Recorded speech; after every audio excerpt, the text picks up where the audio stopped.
Bonjour à toutes et à tous, bienvenue à ce nouveau webinaire sur le thème responsabilité, sécurité, sûreté autour des accès. Quels sont les enjeux pour votre entreprise? Je me présente, je m'appelle Dominique Lang, je suis référent réglementation et normalisation chez Coutier Industrie et en tant que membre permanent dans différents comités de normalisation français et internationaux, dédiés notamment à la sécurité des accès en hauteur, nous souhaitions, par ce webinaire, vous faire part des dernières évolutions réglementaires et normatives dans ce domaine. Donc cette présentation va se décliner en 5 étapes principales. Dans un premier temps, nous aborderons les enjeux pour votre entreprise, puis nous attarderons sur les exigences réglementaires et normatives dans le domaine des accès en hauteur.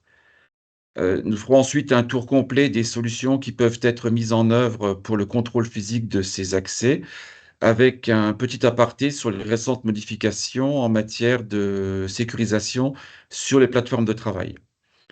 Le webinaire se terminera enfin par vos questions que vous pouvez poser en direct sur la zone chat, questions auxquelles je répondrai en fin de présentation. Donc, toutes les infrastructures industrielles actuellement présentent, de par leur nature, de leurs activités, des moyens d'accès permanents sous forme d'escaliers, de passerelles ou d'échelles fixes. Concernant les secteurs, qui sont effectivement touchés par ces accès, on peut effectivement avoir l'agroalimentaire, le nucléaire, la pétrochimie, les remontées mécaniques, ports, aéroports, transport routier, ferroviaire.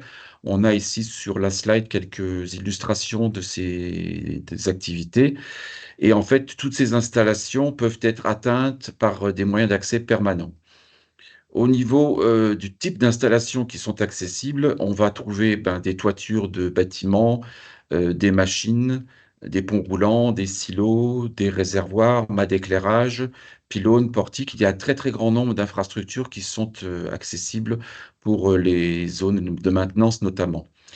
Alors, il est force de constater qu'effectivement, la multiplicité des accès sur un même site, rend difficile la gestion des utilisateurs qui vont les emprunter. D'abord pour le personnel même de l'entreprise, mais aussi pour, tous les prestataires intervenant sur ces sites de façon permanente, mais souvent pour des raisons d'intervention de courte durée. Voilà. Si on prend quelques chiffres en analyse, on peut noter actuellement dans l'industrie que 60 des moyens d'accès permanents, sont réalisés par des échelles fixes, avec ou sans crinoline.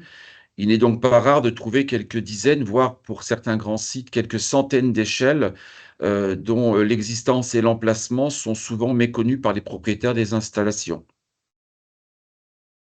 Donc ces échelles sont effectivement, on va le voir sur quelques illustrations, situées dans des endroits isolés et difficiles à surveiller et elles peuvent engendrer effectivement différents types de problématiques. La première, c'est, l'accès en hauteur avec un risque de chute comme, on le voit sur la photo du milieu, avec des toitures de bâtiments par exemple.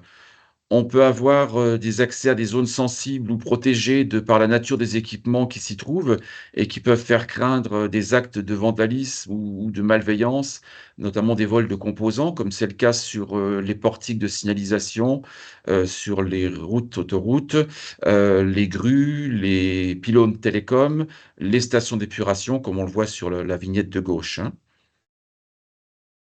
On peut avoir aussi des accès à des zones à risque permanent. Alors on appelle zone à risque permanent quand il n'y a pas de protection collective sur la zone desservie.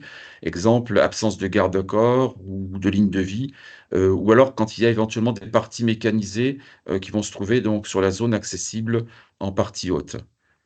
Et enfin, on va trouver aussi des zones à risque résiduel. Donc, ce sont des zones qui, malgré la présence de protection collective, restent toutefois dangereuses.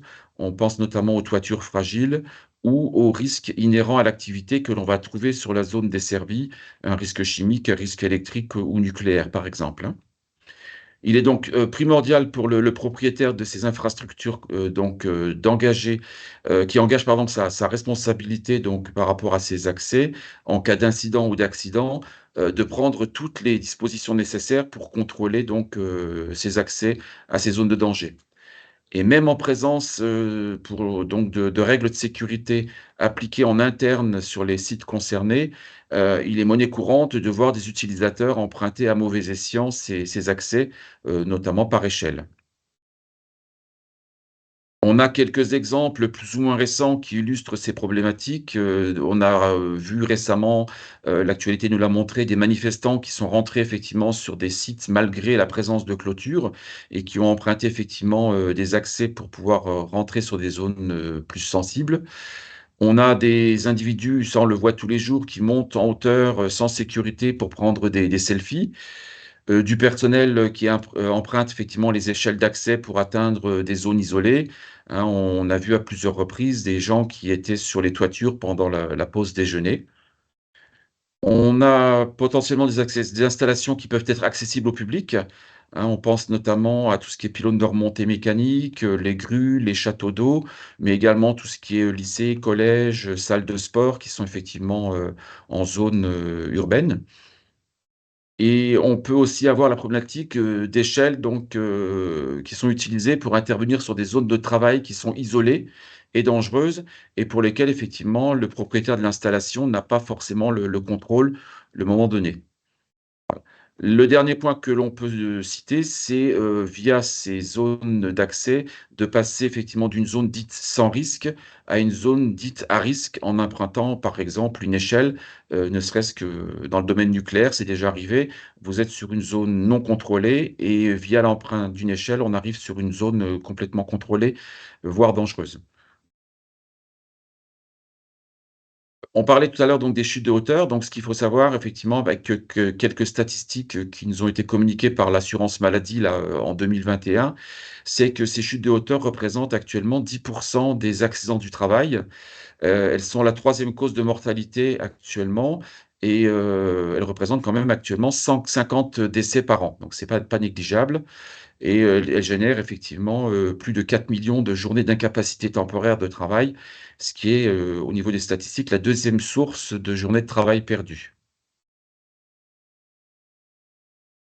Donc par rapport à la réglementation, donc et pour étayer un petit peu toutes ces problématiques, on va regarder ce que nous donne effectivement notamment le code du travail. Donc là, on a, sur cette slide, noté 4 articles du code du travail.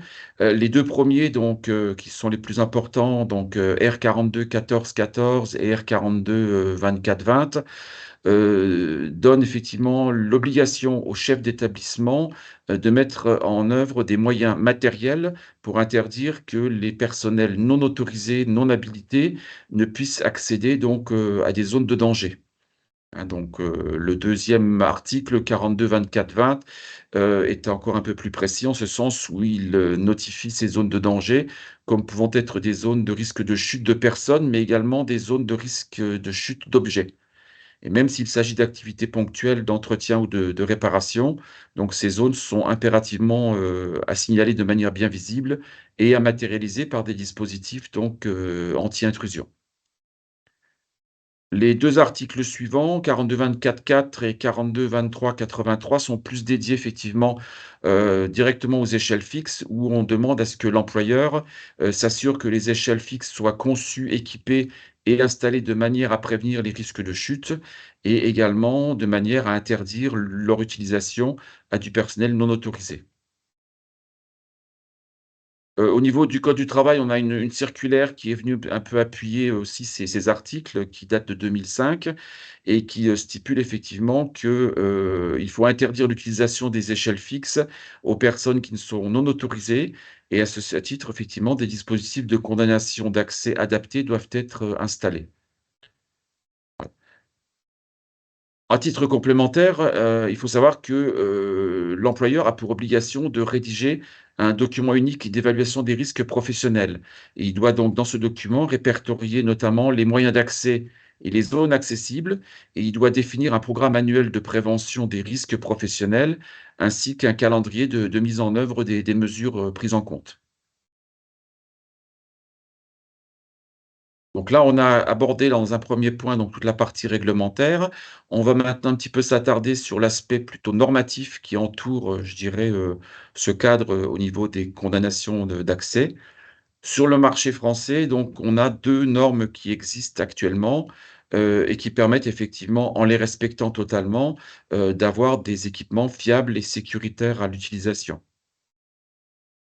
Donc pour les installations industrielles, nous avons la norme française NFE 85012 qui date de septembre 2021 et qui s'applique, sur toutes les infrastructures, hormis les machines pour lesquelles on se référera à la norme européenne, EN ISO 1422 partie 4 qui elle date de mars 2017.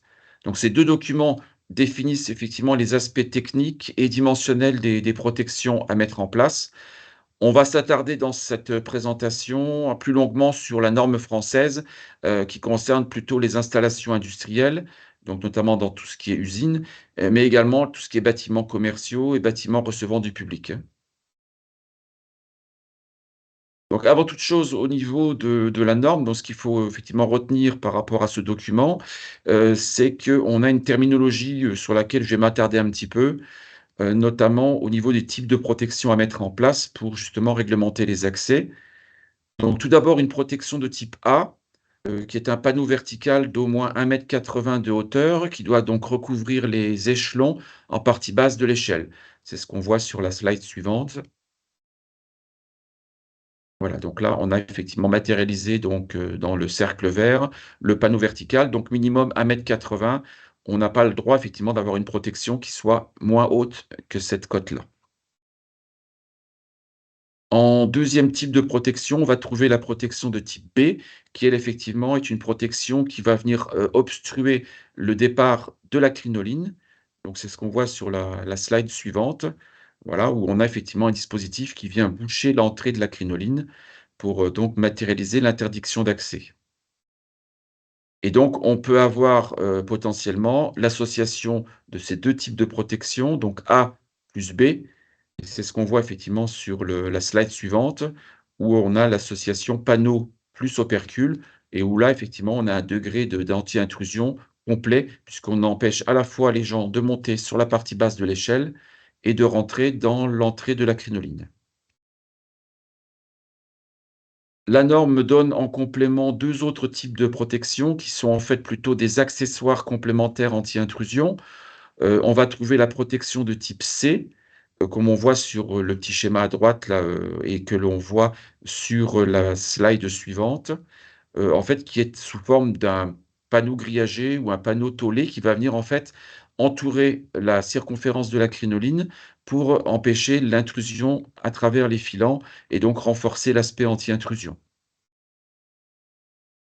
Le dernier type de protection sera la protection de type D, qui est en fait une protection qui va se positionner à l'arrière de l'échelle ou sur les côtés, si toutefois l'échelle n'est pas appuyée directement contre une structure porteuse et ça permet effectivement d'éviter que, bah, le l'utilisateur ne puisse essayer de monter par la face, arrière de l'échelle.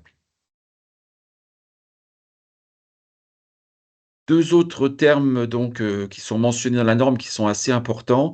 Donc la norme distingue 2 types de fonctionnement. On a le fonctionnement, automatique. Donc les protections en fonctionnement automatique, c'est-à-dire que le système va se refermer et se verrouiller automatiquement après le passage de l'utilisateur, de façon à éviter qu'effectivement, les oublis de fermeture ou, surtout à sécuriser systématiquement l'installation des servis, pour empêcher toute autre intrusion pendant l'intervention sur la zone. Et donc pour ouvrir le système, on va le voir là sur la petite vidéo qui suit, on a effectivement possibilité d'avoir un moyen, mécanique qui permettra d'ouvrir la condamnation à la descente. Voilà, donc là, le système se referme automatiquement, il se reverrouille et pour ressortir, sans avoir besoin de clé, je peux actionner le dispositif pour pouvoir ressortir, évacuer la zone et là, le système se reverrouille et se remet en sécurité automatiquement. La norme définit également, un système de protection non automatique, donc là, c'est un peu, l'inverse, c'est-à-dire que la protection va rester ouverte, pendant l'intervention sur la zone, avec une obligation toutefois d'avoir un système de maintien en position ouverte. C'est ce qu'on voit sur la petite vidéo qui arrive, où là, donc effectivement, le système de condamnation ou de protection anti-intrusion doit pouvoir se bloquer en position ouverte pendant l'intervention et avec, une possibilité de consignation par, badge ou par cadenas. de façon à ce que personne ne puisse refermer inopinément la protection et je dirais enfermer l'utilisateur.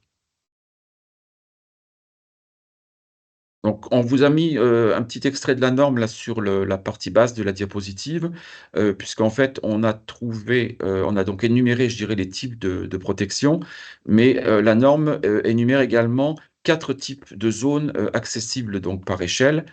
On va avoir les zones accessibles au public, qui sont effectivement importantes. Là, il faut impérativement un système à fonctionnement automatique. C'est-à-dire qu'on estime que, à partir du moment où il y a présence du public, il faut que le produit, effectivement, de condamnation se referme derrière l'utilisateur, même si, il a vu sur la zone d'accès, de l'échelle qu'il a empruntée.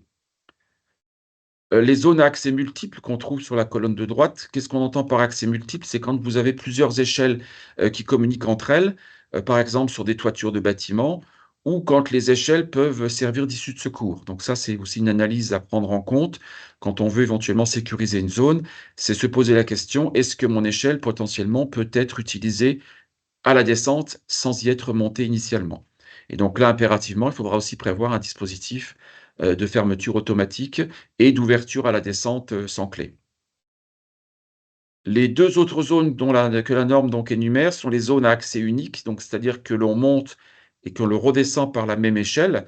Donc là, la norme accepte d'avoir une protection à fonctionnement non automatique, donc qui restera ouverte comme on l'a vu tout à l'heure.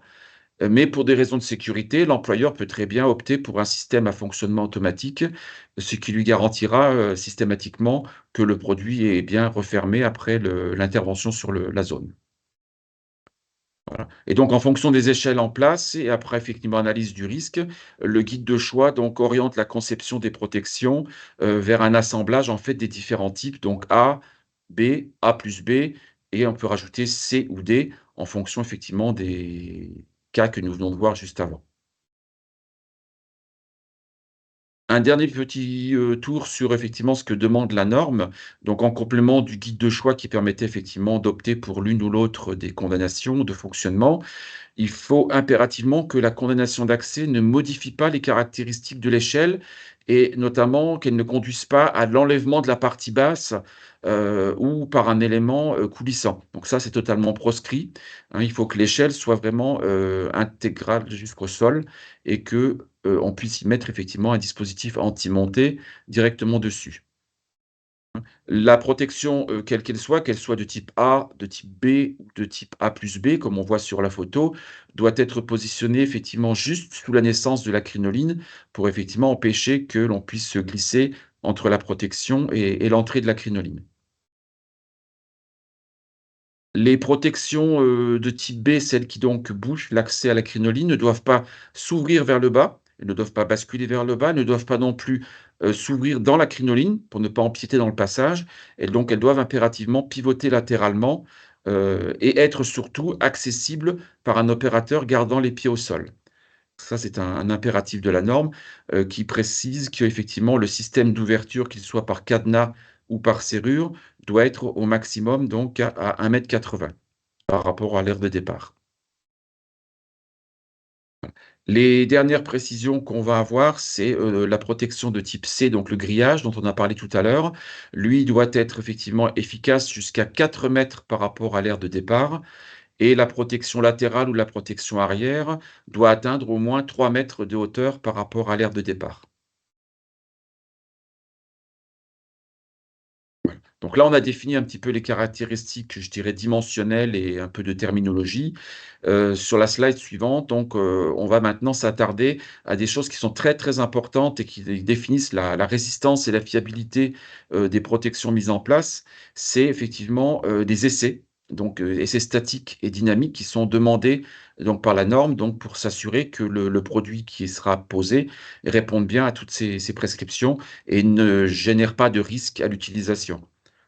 Voilà, donc notamment le panneau, vertical, donc de type A, doit notamment, pouvoir résister, à la déformation et si on applique une force perpendiculaire de 6 000 N dans les 4 coins, répartis, donc il faut que le panneau reste, intact et qu'il ne soit pas effectivement endommagé. Idem pour l'aspect, anti-dégondage qu'on voit sur la petite vignette à droite. pour éviter effectivement que l'on puisse dégonder la porte. Il faut qu'elle résiste à une force de 9000 newtons répartie sur les 2 points inférieurs de la protection et il faut qu'effectivement le système reste fonctionnel et ne puisse pas se détacher de l'échelle. Hein, on rappelle que le système en donc de condamnation, c'est avant tout un dispositif anti-intrusion, comme une porte sur un bâtiment, hein. Concernant la protection horizontale, donc celle qui vient donc, obstruer le départ de la crinoline, là pareil, la norme demande effectivement, des efforts donc de 1500 newtons, sur, la partie supérieure pour éviter toute déformation, donc il faut que le système soit vraiment bien, solide. Et après, le plus important et effectivement et c'est cela effectivement sur quoi, les utilisateurs doivent bien vérifier, c'est les essais dynamiques. Donc il faut notamment que, la condamnation, puisse résister à la chute d'un corps de 50 kilogrammes qui soit lâché d'une hauteur de 2 mètres. Hein, c'est pour effectivement on le voit sur la vidéo, suivante, que, l'opérateur qui viendrait en fait à chuter dans la crinoline, bah, soit bien stoppé par la protection en position fermée. Donc là, on a une simulation d'essai, 50 kilogrammes, donc ça paraît anodin, mais effectivement avec l'inertie et la gravité, donc on obtient effectivement une protection, qui résiste. Ce qui n'est pas le cas dans cette, 2e vidéo que l'on vous a glissée, où là, on est sur une protection plus basique et là, effectivement, la chute du corps de 50 kilogrammes va faire en sorte que, ben, on génère un risque complet puisque l'opérateur, risque effectivement de se blesser, en tombant dessus. La dernière exigence requise au niveau des essais par la norme pour tout type de protection, il faut qu'elle soit effectivement résistante à 15 000 cycles d'ouverture-fermeture, pour garantir effectivement une longévité d'utilisation, sachant que ces produits sont effectivement, pas forcément quotidiennement utilisés et qui doivent être effectivement opérationnels, à tout moment dès qu'on souhaite les mettre en œuvre, hein. Donc là, sur les prochaines diapositives, on va vous illustrer en fait différentes configurations de protection que l'on rencontre très souvent. De prime abord, elles semblent effectivement remplir leur fonction d'anti-intrusion, mais elles n'ont aucune caractéristique de conformité par rapport à ce que demande la norme. Donc là, on voit effectivement sur, ces vignettes, notamment sur la partie gauche, une protection qui semblerait effectivement conforme, mais qui, au niveau de la hauteur, ne respecte pas les 1,80 m minimum, qui sont effectivement demandés, chose qu'on a effectivement sur la vignette de droite. Sur la photo suivante que l'on a ici, donc on a illustré ce dont on disait tout à l'heure, à savoir l'enlèvement de la partie basse de l'échelle, donc par un élément mobile. Donc ça, effectivement, c'est totalement proscrit maintenant par la norme, hein. L'échelle doit être effectivement intégrale jusqu'au sol et la condamnation qu'on voit sur la photo de droite doit être effectivement posée à sa partie inférieure. Là, on est sur une illustration, je dirais, sur de la signalisation où effectivement, bah, la protection, qui avait été mise en place à l'origine, bah, ne répondait pas au niveau de la hauteur à ce que demandait la norme.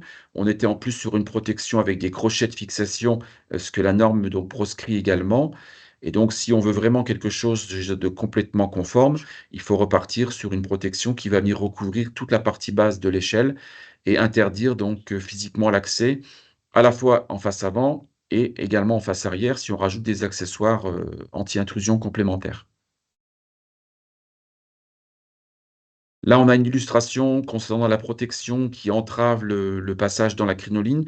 Donc sur la photo de gauche, vous avez effectivement une protection qui bascule vers le bas, donc qui est effectivement relativement dangereuse. Pourquoi? Parce que pour aller l'ouvrir, l'opérateur devra, potentiellement monter sur 2 ou 3 barreaux d'échelle pour aller chercher le système d'ouverture et donc il va forcément lâcher prise pour ouvrir le système. Potentiellement même se le prendre, je dirais, sur la tête. Donc on revient, pour être conforme, à une protection qui va venir protéger toute la partie basse de l'échelle et en même temps donc obstruer le départ de la crinoline. Donc là, on a effectivement encore un exemple, d'une trappe qui effectivement bascule elle, à l'intérieur de la crinoline. Donc ça aussi, maintenant on n'a plus le droit de le faire parce qu'effectivement on n'a pas le droit de réduire le passage de la crinoline quand l'opérateur monte à l'échelle. Et donc là, on peut effectivement, prévoir un prolongement de l'échelle et repartir sur une protection donc, à fonctionnement automatique ou non automatique en fonction de la zone protégée.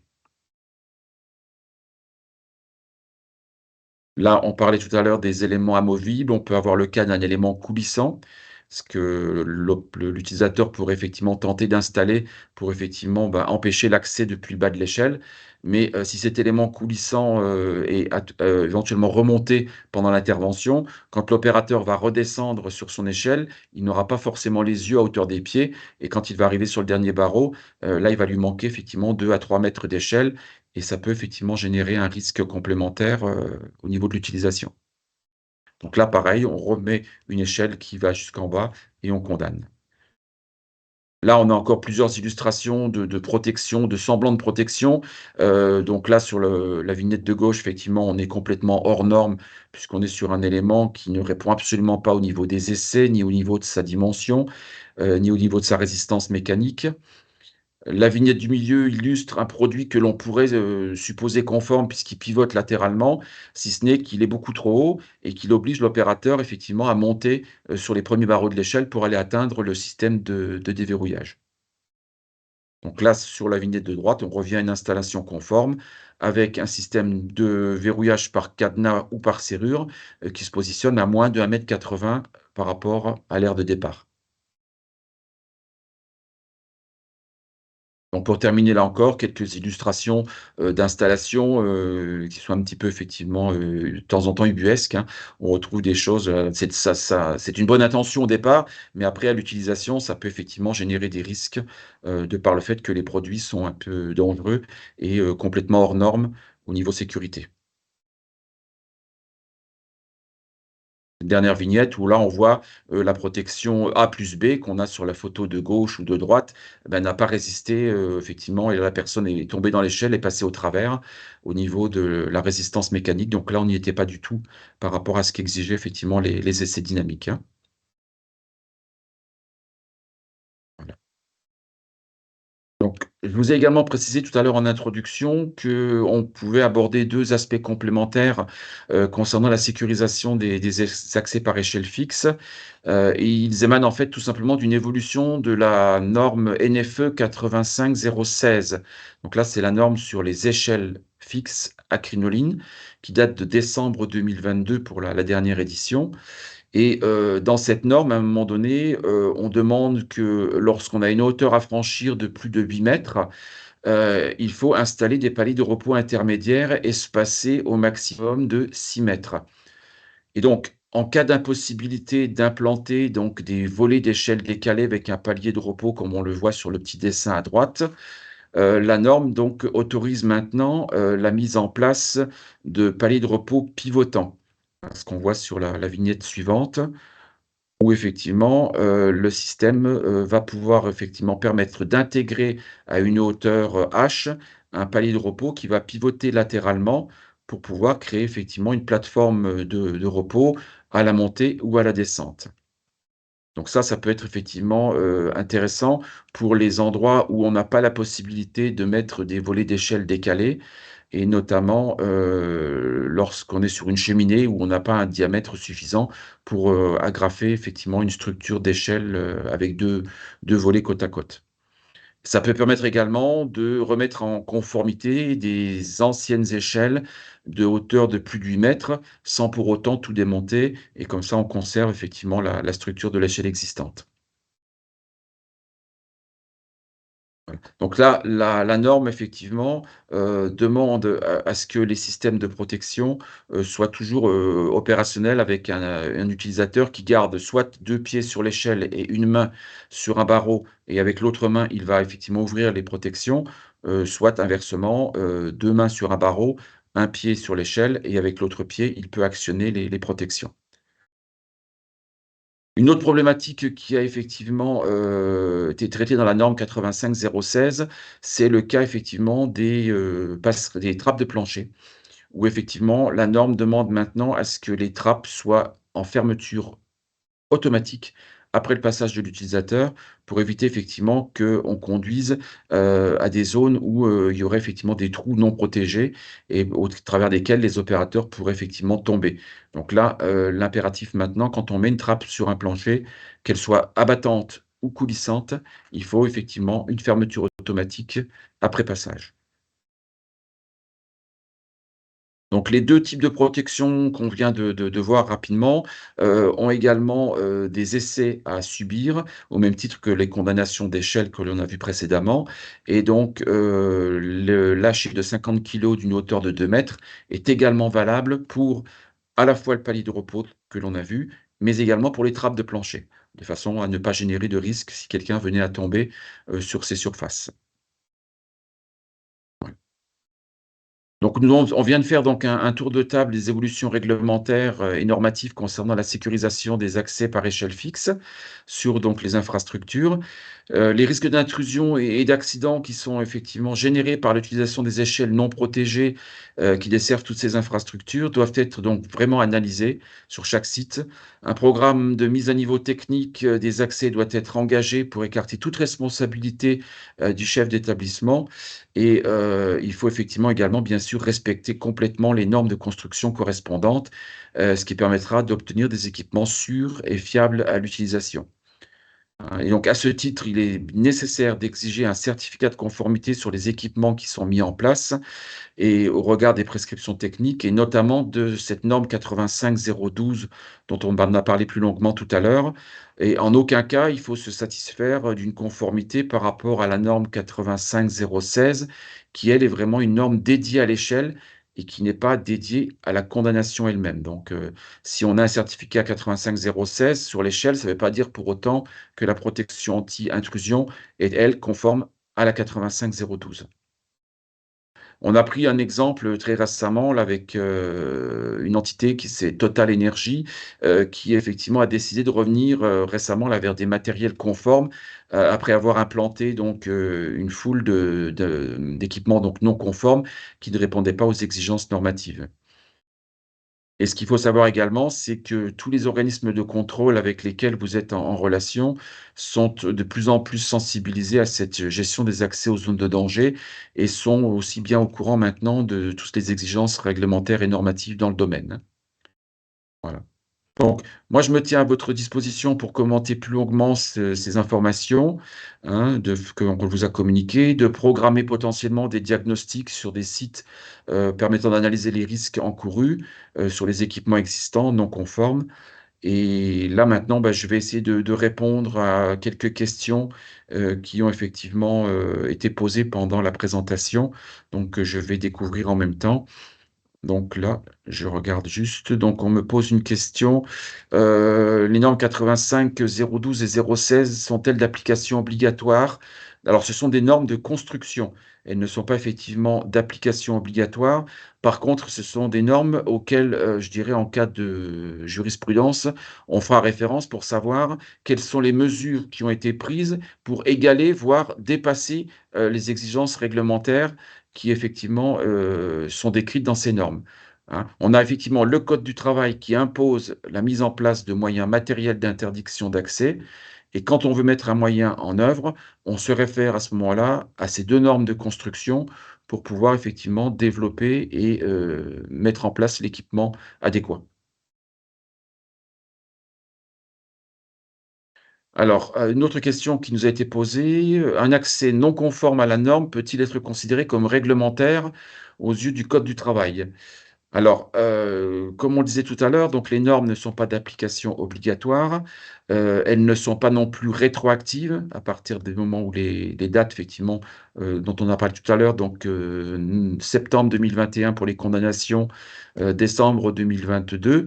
Mais, il faut savoir qu'effectivement aux yeux, de la loi, si effectivement on met en place une protection, qui n'est pas conforme, je dirais, il faudra effectivement montrer à ce moment-là quelles sont les mesures complémentaires que l'on a mises en œuvre pour effectivement, atteindre les exigences normatives et atteindre les exigences du code du travail. Voilà, donc là, j'avais la question effectivement, qui est venue juste après sur l'aspect rétroactif des normes. Elles ne effectivement sont pas rétroactives. Par contre, à partir du moment où vous faites effectivement une maintenance ou une modification sur une infrastructure existante et que vous touchez, potentiellement à l'accès à l'échelle et à la condamnation, là, impérativement, il faudra effectivement prendre en compte les nouvelles normes donc pour, avoir effectivement une installation complètement conforme. Voilà, donc je ne sais pas s'il y a eu d'autres questions entre-temps, apparemment pas. Donc, bah, écoutez, encore une fois, un très grand merci à tous les participants qui ont assisté à ce webinaire. Nous permettrons de vous faire parvenir un petit questionnaire de satisfaction et une fiche éventuellement à compléter pour des projets de travaux ou de mise en conformité que vous pourriez engager à plus ou moins courte échéance, hein. Voilà. Je reviens juste sur une dernière question, qui a été posée sur la conformité d'un équipement peut-elle être une autocertification du fabricant? Oui, on n'est pas obligé d'avoir effectivement, un organisme de contrôle, qui donne effectivement le label, NF par exemple ou le label, EN quand il s'agit d'une norme européenne. Il faut juste savoir que effectivement l'autocertification donnée par le fabricant engage aussi sa responsabilité par rapport au matériel qu'il va vous mettre en place. Donc ça, c'est aussi important. Alors si effectivement, en complément, on a, je dirais une certification d'un organisme, type Laboratoire national d'essai par exemple, là effectivement, c'est encore mieux. Alors pour, une dernière question, mise à jour dans les textes, du code du travail pour des vérifications périodiques.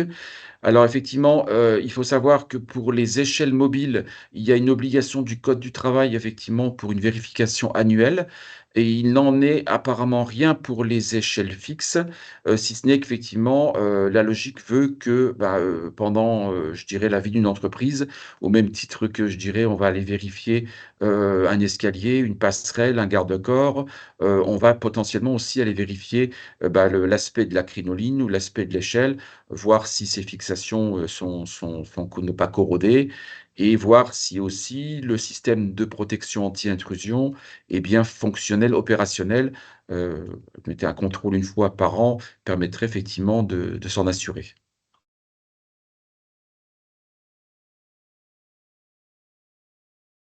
Voilà, donc je pense qu'il n'y a pas eu de questions complémentaires entre-temps. Donc, hein, je vous remercie encore une fois de vous être connectés sur ce webinaire. J'espère qu'il a pu effectivement, répondre à certaines de vos questions et surtout n'hésitez pas effectivement à reprendre contact, directement ou indirectement si vous avez besoin d'informations complémentaires sur le sujet. Merci encore à tous et très bonne journée.